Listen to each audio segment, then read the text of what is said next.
So roughly here, there's a question about what does the Laplace transform do, right? And so to illustrate this thought process, I'm going to use a different technique on a kind of example problem. So I have this example problem, 4y double prime plus 4y prime plus 1y equals 0, right? How do you solve this anyways? Like, just broadly, what would your technique for this thing be, guys? It's homogeneous. We know about it. We can do the transform the guess y equals e to the RT. Okay, perfect. So we could make our guess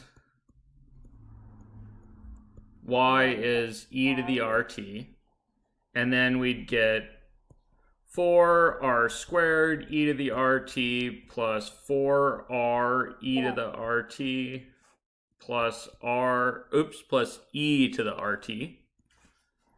Does this have a name, or is it just like a...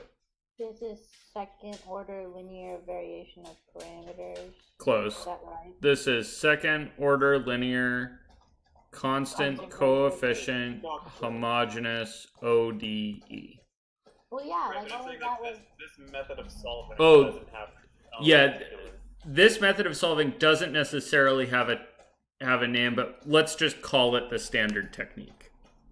Okay, cool. So this is the 2olcchode standard technique.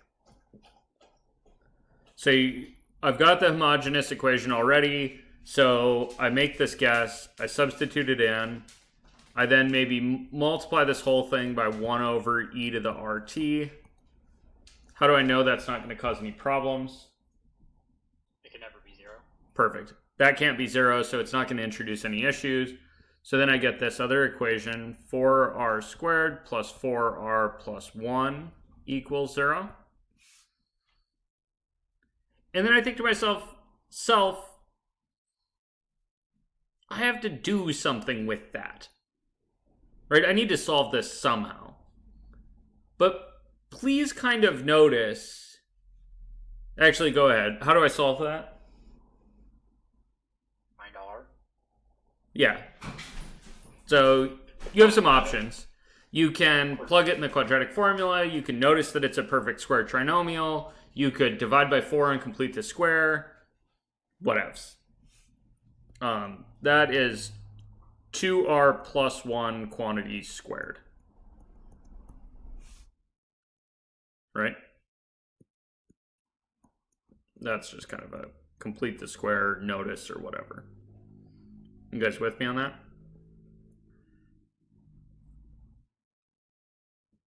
Okay, good talk. Do keep in mind here that the quadratic formula is always a backup option. Gross. Yeah, gross.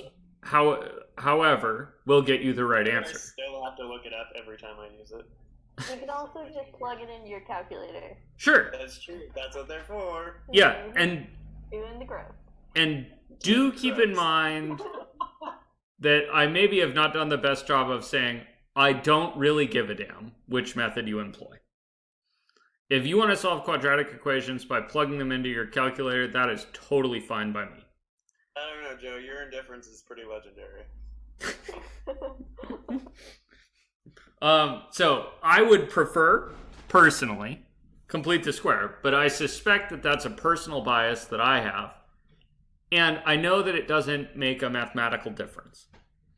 So if you want to graph this thing and find the zeros by graphing it, that would also work. So however you get the zeros of this, you should arrive at r is minus 1/2, comma, minus 1/2. I don't see anything anymore. I think my internet went out. Uh-oh. Yeah, so I got repeated real roots. And then there's a form for that. I'd say, all right, so y is e to the minus 1/2 t. Oops, I forgot an a. I got kicked out. Bye, Frankie. Frankie's just like, alright, goodbye.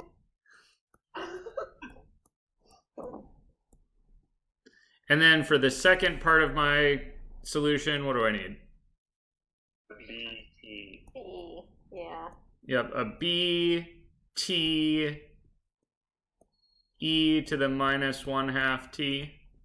Yep.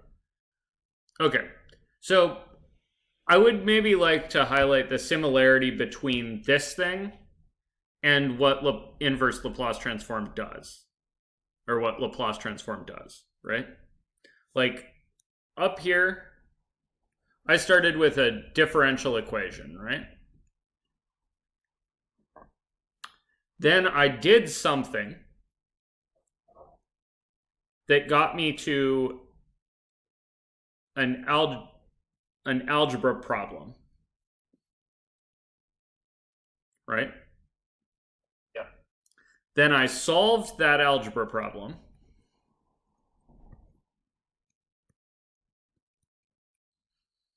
Right?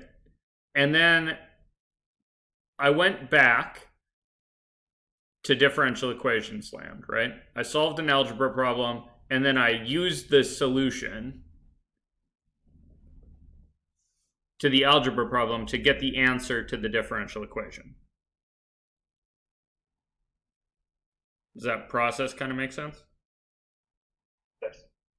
Now, the parallel here to Laplace transform is that Laplace transform is a different way to get to algebra land. It is, while it's a different way to get to transform a differential equation into an algebra problem that you can then solve and then use the solution to get the answer to the differential equation. Like, while it's a different method to get to algebra, it is still the same idea, right? I'm doing something to get to an algebra problem to solve because I think algebra is usually easier than differential equations. Or at least I know how to do algebra. Does that thought process make sense?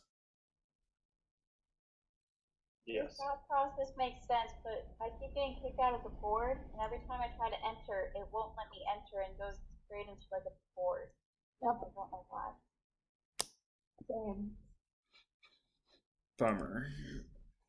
Okay. Can I like post a picture? Yeah, let me deal with two items here. One, I'm going to pause the.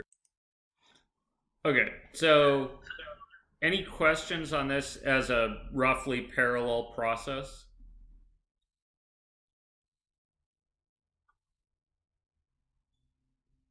Okay, so when is Laplace transform a better idea than doing this?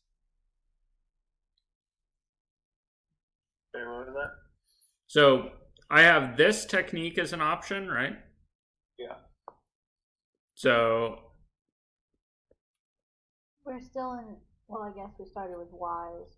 so this, Still in the same variable that we started with. right? So anytime I have a 2olcchode, right? I'm going to use the standard method. Well, a homogeneous 2olcchode. Exactly. The H in here stands for homogeneous, right?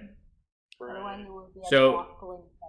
Yeah, I'm gonna stop for a while. So in the case that I have, drawing things right now, Jeff. I am just a little bit. Okay, because it also kicked me out and I can't see. Okay. Yeah, I'm just writing down what I'm saying here. Sounds like we've got a pretty misogynist whiteboard here. We have managed to kick all the women to the curb. No, Stephanie's still in it. Oh, Steph's at hanging tough. Oh, Stephanie! Are you still here? Stephanie's not here. Okay, so in the case that I have a non-homogeneous second-order linear constant coefficient, ODE, right? So in the kind of other case, then it's going to depend on the non-homogeneous part. Right, so I have three techniques that I can apply. I have method of undetermined coefficients, I have variation of parameters, and I have Laplace transform. Method of undetermined coefficients works when I have polynomials, exponentials, or sines and cosines.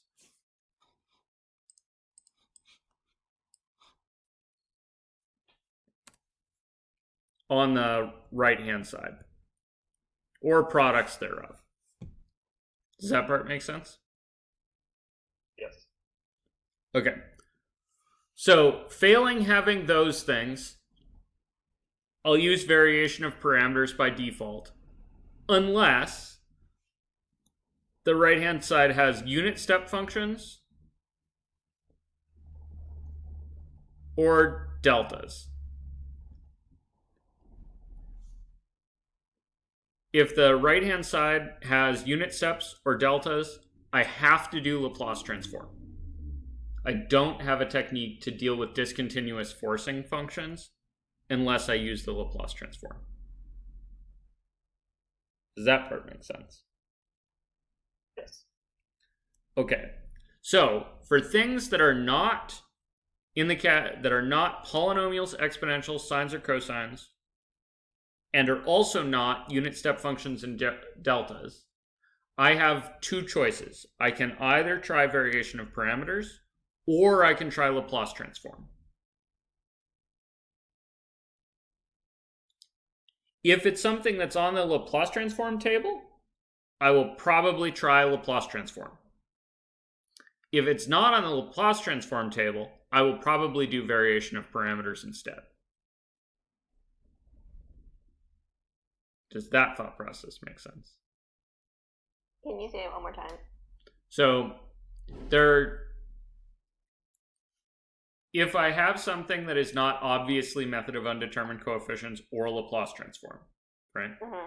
So the right-hand side is something other than polynomials, exponentials, sines, cosines, unit steps, and deltas. Right? If it's something other than those things, like it's a tangent or something, Got it. then I'm going to say, yeah, look, man, tangent's not on the Laplace table. Bro. And it's not going to work for method of undetermined coefficients. So I can either try to make up a Laplace transform for it, or I can use variation of parameters. I probably lean towards variation of parameters in that one because it's not on the, I suspect that it's not on the Laplace table for a reason. Does that make sense? Yes.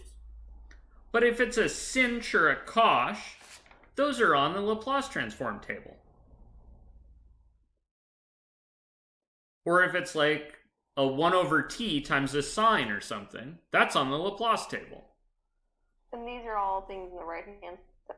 Yeah, these are the forcing terms. So on the left-hand side, you still have something that looks like a spring. Okay. On the right-hand side, you have some kind of forcing term. That's the like external forces that might be acting on your spring. So in the case that that forcing term is something that doesn't obviously scream method of undetermined coefficients or Laplace transform, then you get a choice between variation of parameters and Laplace transform. That's up to you. But we can only do the Laplace transform if there's initial values, right? Yeah, and if you don't have initial values, then the Laplace transform problems get really, really nasty. And so then variation of parameters is going to be your jam. Sure.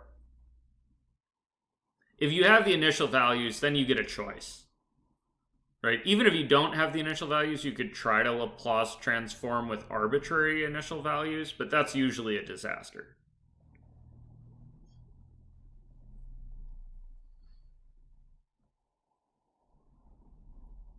Does that kind of... The cookbook on this one is a little bit less than straightforward. I would say it amounts to, is it a 2olcchode? If it's if it's homogeneous, truly, then I'm going to just guess y is e to the RT and figure it out. If it's not homogeneous, then I have three options. Two of them have obvious, like, method of undetermined coefficients, the right-hand side has to have a certain form. If you see a unit step function or a delta, you know that you're in Laplace transform land. Failing that, like failing either obviously method of undetermined coefficients or obviously Laplace transform, you can pick variation of parameters or Laplace transform. I would probably tend to pick variation of parameters as a first go, unless it's obviously on the Laplace table.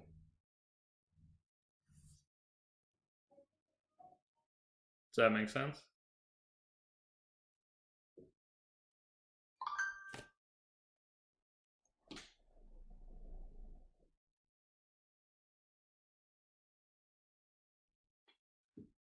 Okay, hearing none.